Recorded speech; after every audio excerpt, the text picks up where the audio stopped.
semua. Bye-bye. Baik, izinkan saya untuk menyampaikan atau menjelaskan perbedaan dan perubahan kurikulum 1947, kurikulum merdeka, dan kurikulum nasional.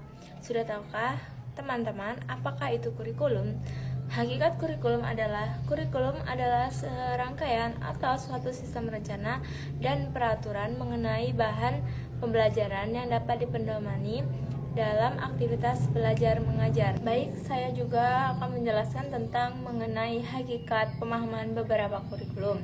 Yang pertama yaitu kurikulum 1947, yaitu untuk mempersatukan bangsa melalui pendidikan karakter, patriotisme, dan bertujuan untuk mempersatukan bangsa melalui pendidikan karakter dan patriotisme.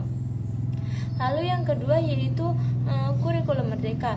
Kurikulum merdeka yaitu yang bersifat fleksibel dan berpusat pada siswa dan bertujuan untuk meningkatkan kualitas pembelajaran dan mengembangkan karakter siswa atau peserta didik. Yang ketiga yaitu kurikulum nasional.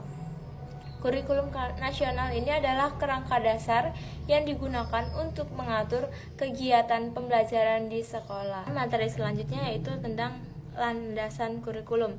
Landasan kurikulum adalah gagasan atau asumsi atau prinsip yang menjadi dasar dalam mengembangkan kurikulum. Ada beberapa landasan kurikulum, yaitu yang pertama tentang landasan filosofis. Landasan filosofis ini merujuk pada pandangan hidup, ideologi, dan filosofi yang menjadi dasar pembentukan di kurikulum. Di Indonesia, landasan filosofi ini berhubungan erat dengan Pancasila sebagai dasar negara dan Undang-Undang Dasar 1945. Kurikulum yang berbasis pada filosofi ini bertujuan untuk menciptakan individu yang memiliki sifat moral yang baik, mampu menjalani karakter kehidupan secara bermasyarakat dan berkarakter, dan mampu dengan tanggung jawabnya. Lalu yang kedua yaitu tentang landasan sosiologis. Landasan sosiologis ini berkaitan dengan kebutuhan sosial dan perkembangan masyarakat yang menjadi pertimbangan dalam penyusunan kurikulum. Lalu yang ketiga yaitu tentang landasan psikologis. Landasan psikologis ini berhubungan dengan pengembangan atau psikologis peserta didik. Oleh karena itu, kurikulum perlu dirancang dengan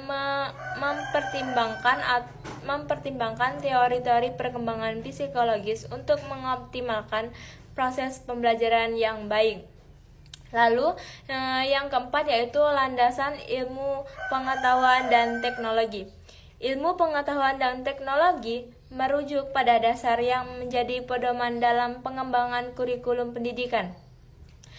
Dengan yang ini yaitu yang berorientasi pada penguasaan dan pemanfaatan ilmu pengetahuan dan teknologi.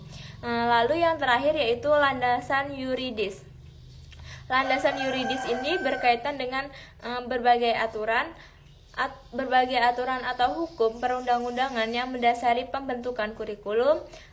Landasan yuridis ini memastikan juga bahwa kurikulum yang disusun secara sesuai dengan sistem pendidikan yang sah dan dapat diimplementasikan secara efektif seluruh lembaga pendidikan di Indonesia. Melanjutkan materi yang selanjutnya yaitu prinsip-prinsip dalam perubahan kurikulum. Perubahan kurikulum merupakan proses dinamis yang bertujuan untuk meningkatkan kualitas pendidikan agar tetap relevan dengan perkembangan zaman yang semakin terdepan. Berikut adalah beberapa prinsip utama dalam perubahan kurikulum. Yang pertama yaitu relevansi.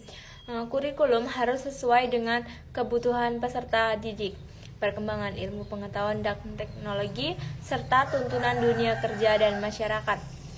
Lalu yang kedua yaitu fleksibilitas.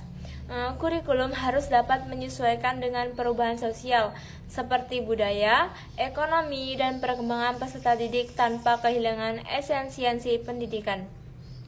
Lalu yang ketiga yaitu berorientasi kepada peserta didik atau perubahan kurikulum harus mempertimbangkan karakteristik, potensi, minat, dan kebutuhan peserta didik agar pembelajaran lebih efektif dan bermakna.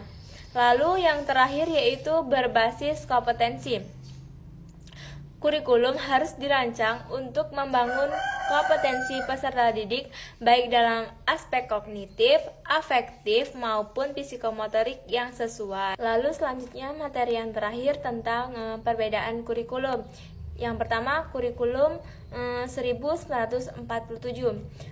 Kurikulum ini lebih menekankan pada pembentukan karakter dan nasionalisme, sementara kurikulum merdeka lebih fleksibel dan adaptif terhadap kebutuhan peserta didik. Namun, kurikulum nasional juga lebih menekankan pada pendekatan tematik dan integratif dengan penilaian autentik. Terima kasih ya untuk teman-teman yang sudah menonton. Semoga ilmunya bermanfaat ya. Bye-bye.